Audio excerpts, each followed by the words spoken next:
Hi everyone. Thank you for tuning in if you're clicking on this video. This is my love letter to Billie Holiday. So let's go ahead and get started. And let me share my screen. Okay, wonderful. So this is my project on Billie Holiday, and my name is Gabrielle Pafumi. Billie Holiday is one of the most famous jazz singers to ever live. Uh, she has some pretty well-known hits. Let's go ahead and here are a few of her most well-known songs. Blue Moon, Riff in the Scotch, which was her first big hit at 17. Strange Fruit, which we will talk ad nauseum on later, which is a really, really amazing song that is very influential to not only the jazz world, but also the political world. And my personal favorite from Billie Holiday, Autumn in New York, and many, many others.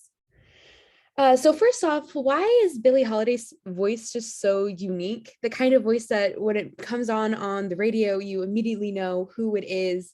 And not only does like her voice have a sound to it that's pretty unique, but at the same time, the way she sings really sets her apart stylistically from other jazz singers, especially at the time. And I am no jazz expert by any means. This is my first music class I've ever taken.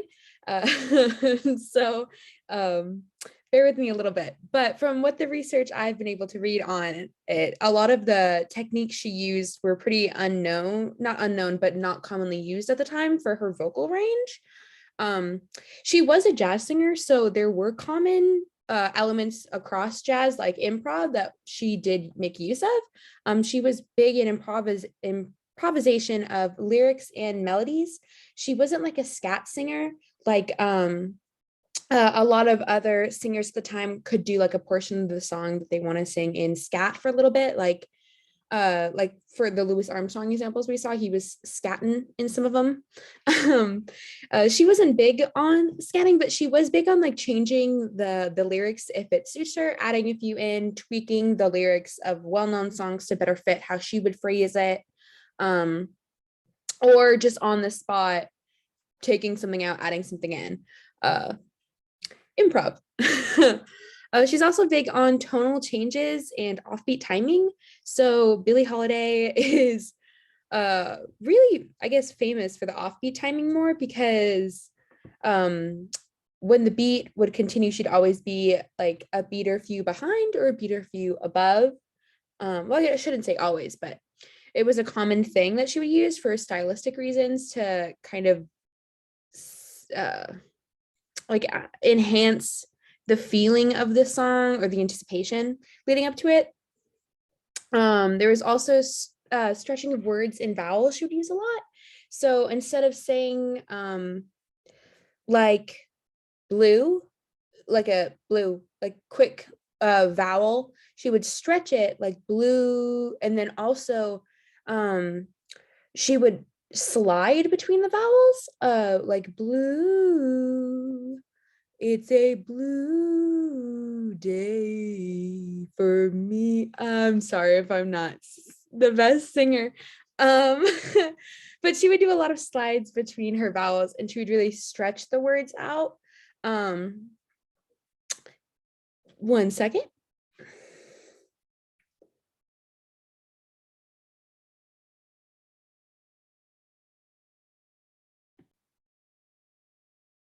Sorry about that.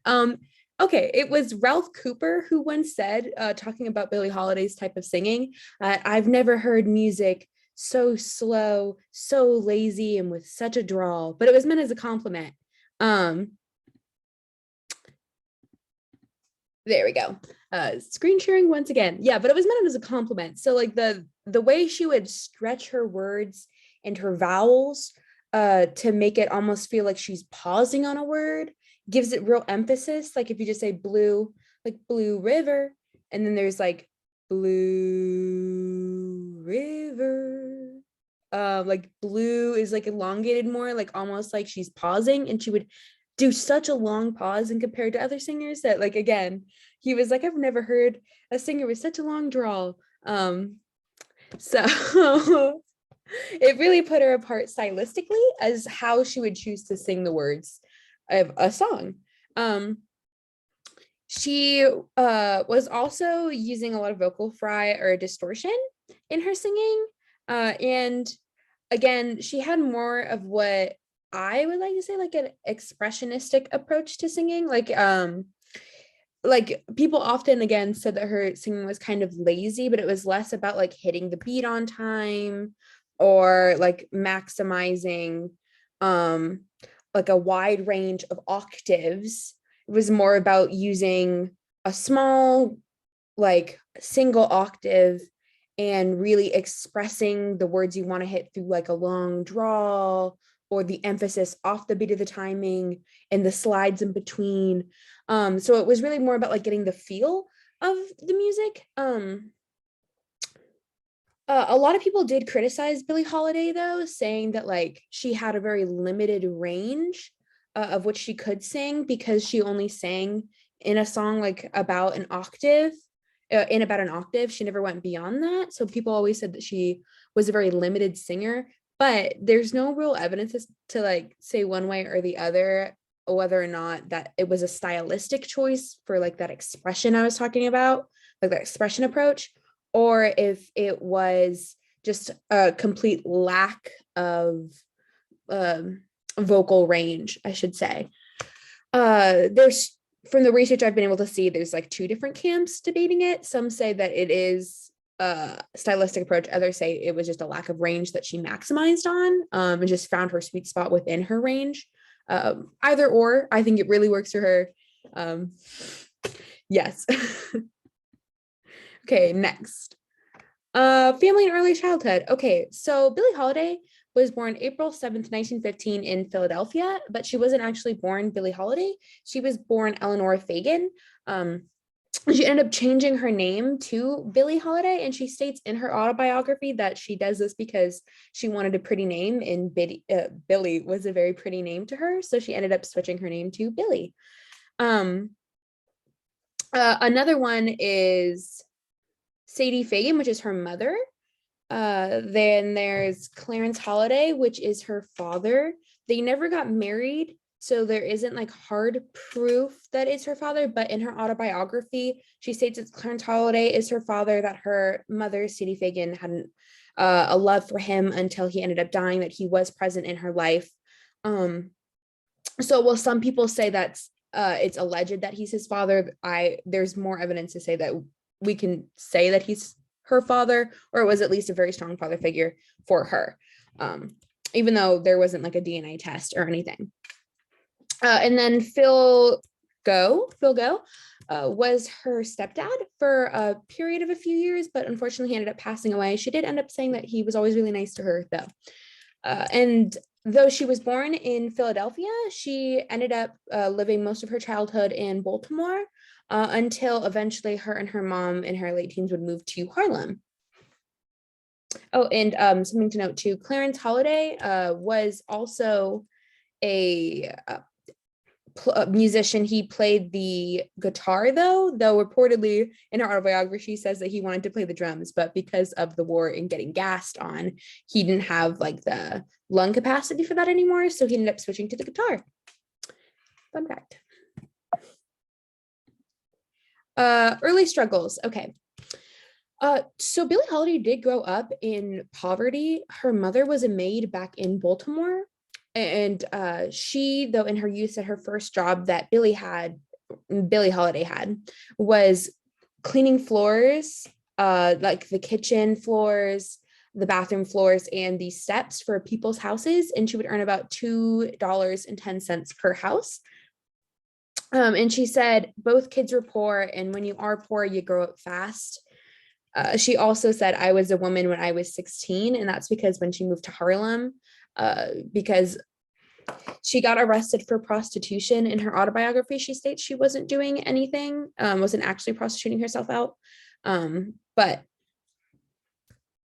She did get arrested for prostitution, and her family was in a dire need for money. She said at the times they didn't pay for a lawyer or anything.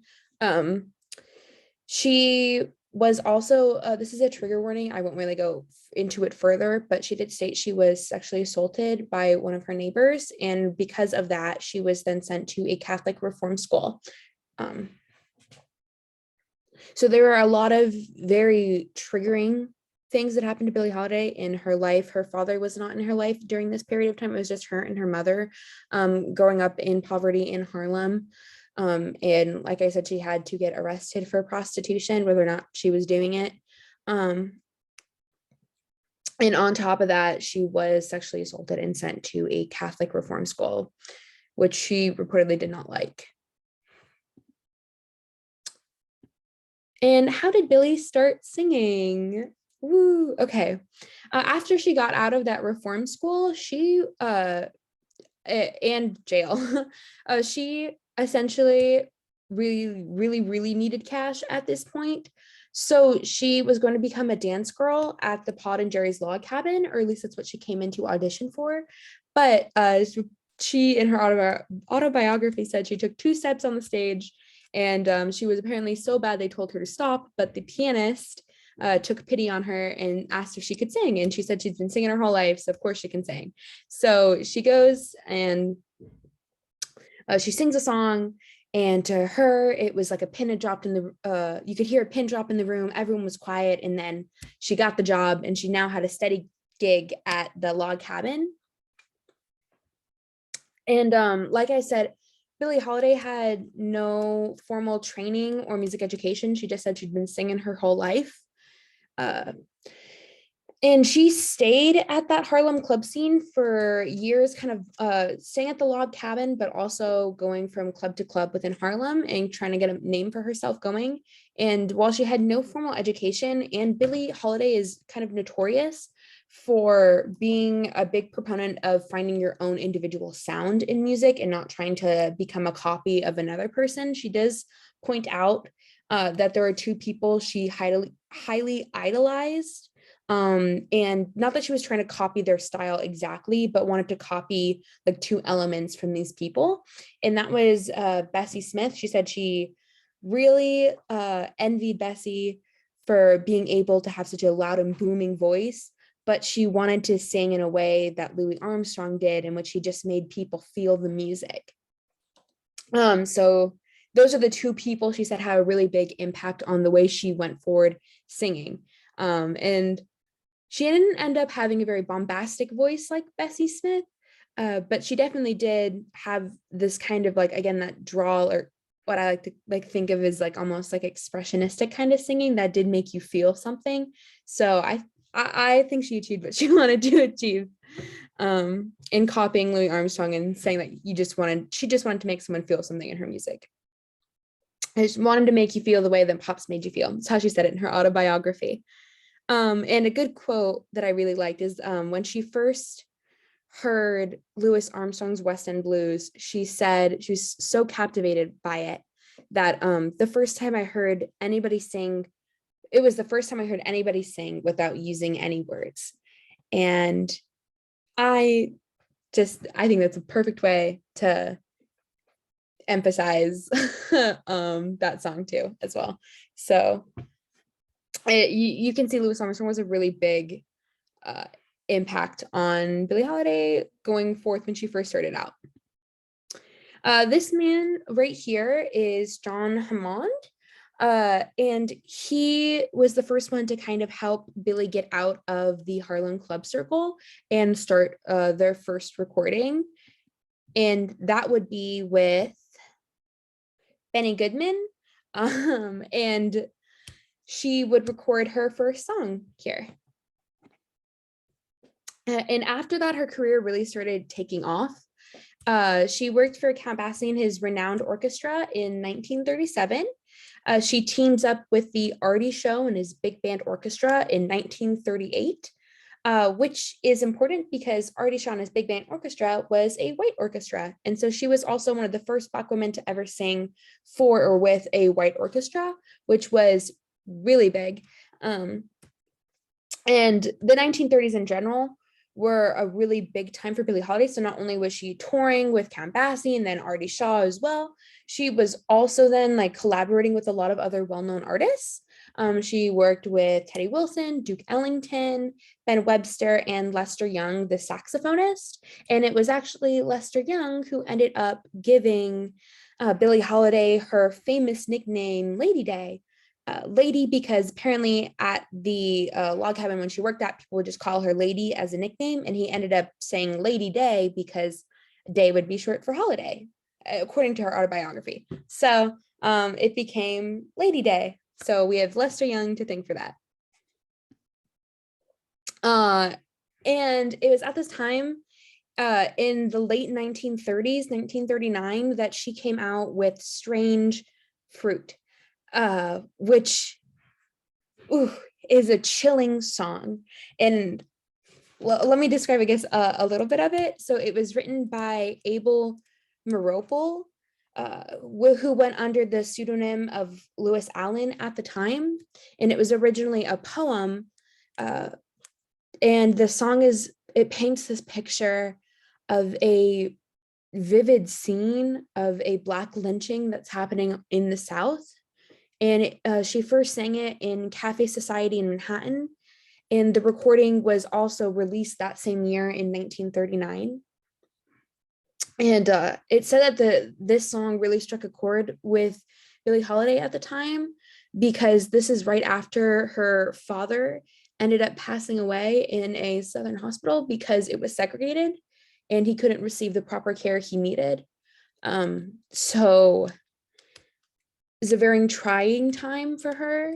And not only that, Billie Holiday also has personal accounts of racism she's faced in the South while touring with the Artie Shaw show.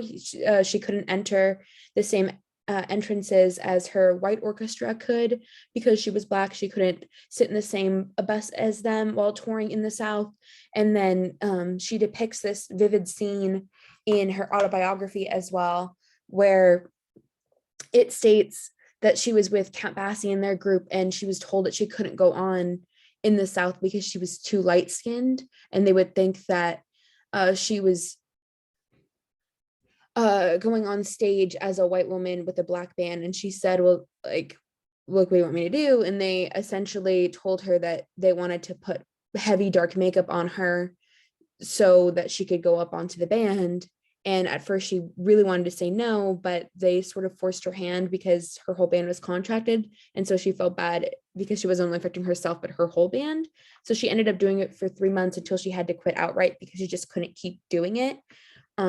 So she has a lot of personal accounts of the racism she's faced while having to tour in the South. And on top of that, Billie Holiday is a Black woman, and I know this song must hold a lot of meaning for her. Just in general, not only the racism she's faced on those two accounts, but the racism she faced in general at the time by just existing in a Black body. So this song, it means so much. I guess I'm not putting these in the right words, but it's a hauntingly beautiful song. And I'm gonna play just a little bit of it right now. Maybe the whole thing. It's a short song, but it takes your breath away. Written especially for me, Strange Fruit.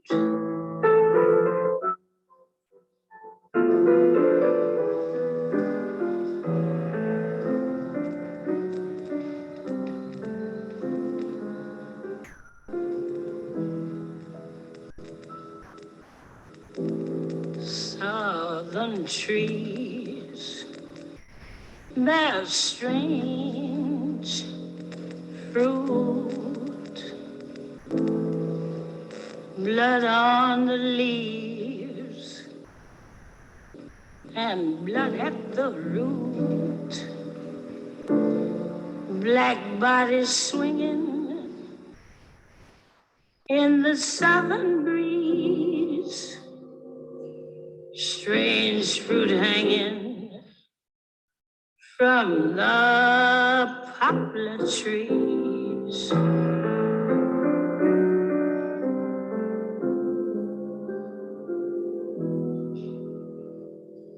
Pastoral scene of the gallant South, the bulging eyes and the twisted mouth, scent of magnolia, sweet and fresh. Then the sudden smell of burning flesh. Here is a fruit for the crows to pluck, for the rain to gather, for the wind to suck, for the sun to rock, for the tree to drop.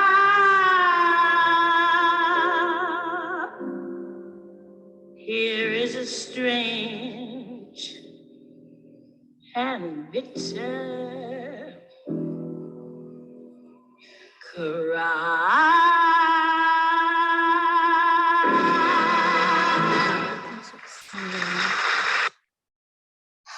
I just, ugh. It makes you want to cry. It just takes your breath away. I'm not the only one who it has a really emotional connection to. The song was an instant hit. But also Billie Holiday says she always puts a lot of herself in her music when she sings.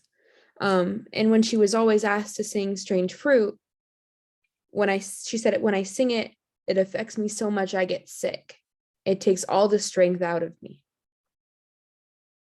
And it is such an emotionally powerful song that you understand why. So when she was constantly asked to sing it in concert, it was said in her biography she would have it be at the end, so that she could leave on that note. But yeah, it became one of her biggest hits, one of the songs she's the most famous for, Strange Fruit. Oh, no, sorry. Okay, cultural impact going forward. Strange Fruit became a pivotal song in American history. It was a protest song against racism and lynching in the South. And this is before the civil rights era when it first came out. And it's had continued importance ever since then, even to right now. And going forth beyond right now into the future, I'm sure it will as well. It became Billie Holiday from the song became known as a Black woman who would use her voice to call out injustice. A lot of other Black jazz performers at the time were helping so much progress society just by performing in general. It really reminds you of when Louis Armstrong was saying that, like, when he looked out into the crowd and he saw both white tables and tables with Black people, it would make him smile. And even just him singing, it showed progression in society just by having him perform. But I do think that Billie Holiday took it even a step further, and she became well known to use her voice to actively call out for justice and against racism in society. And she became known as using the song to take a stance, a political stance against racism,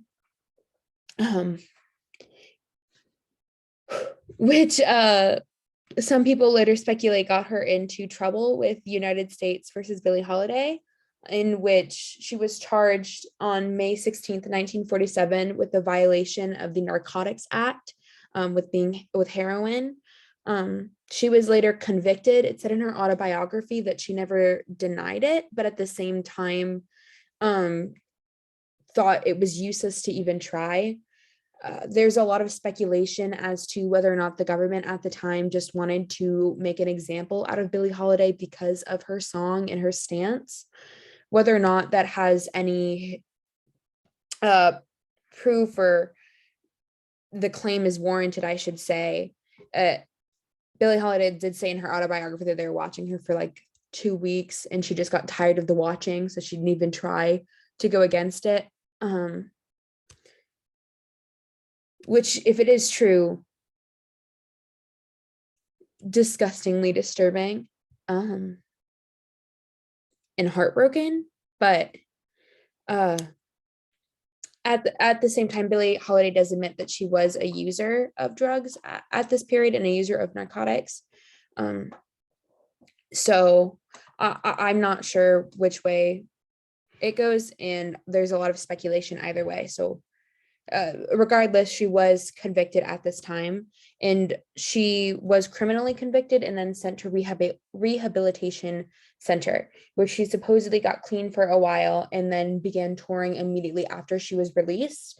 But because of repeated use with narcotics and a declining health, sadly, she passed away in 1959 at the age of only 44. Billie Holiday would go down in history as one of the best jazz singers ever. And her legacy still lives on today. She changed the way jazz and other genres would be sung going forward. Sorry, that's misspelled wrong. SONG. Sung going forward.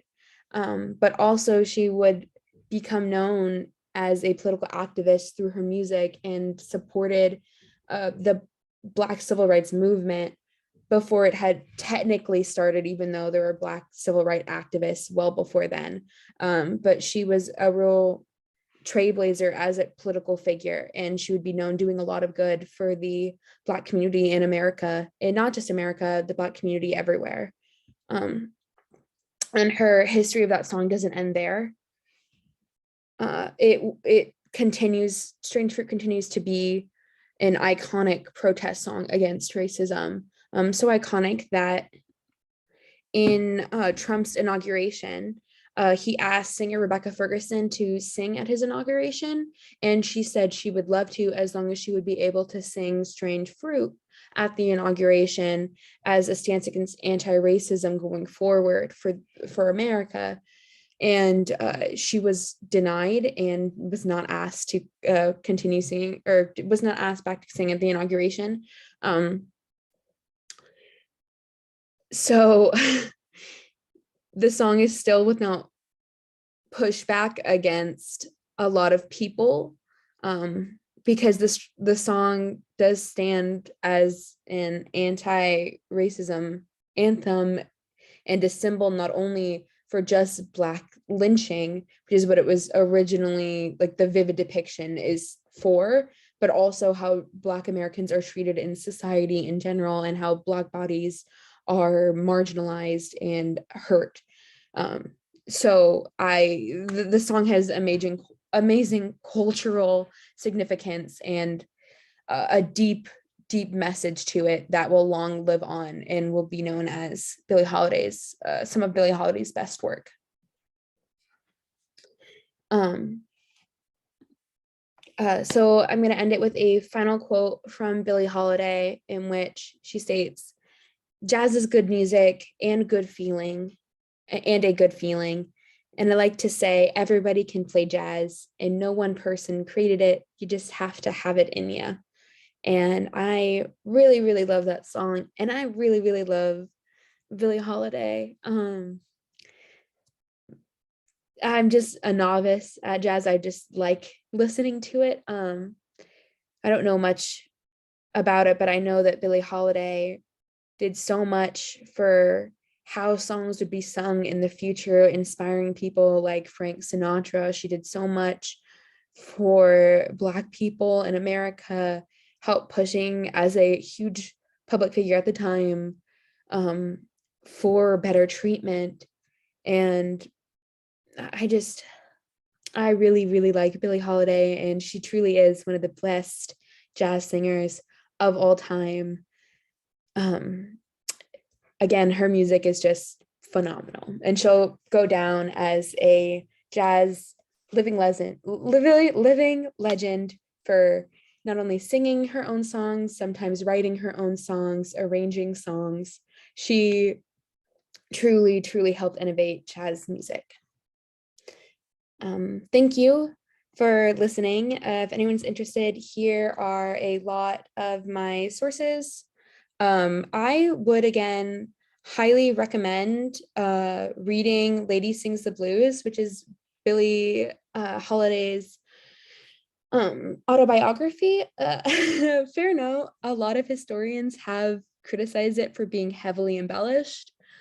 So you have to take everything that's written in there with a grain of salt as to whether or not it happened, but I still think it's entertaining enough, and it sheds a really, really interesting picture as to how Billie Holiday perceived some of the traumas that she went through, how her brain works, how she motivated herself, like how amazing she is as a person. So I highly, highly recommend it. It's a very, very quick read. I think it's only like 230 pages, 270, something like that. It's very, very small. It took me only like 2-3 hours to read.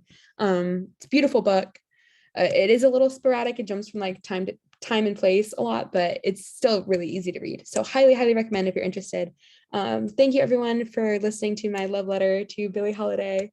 I hope you have a wonderful day, and thanks for watching my video. Okay, thank you.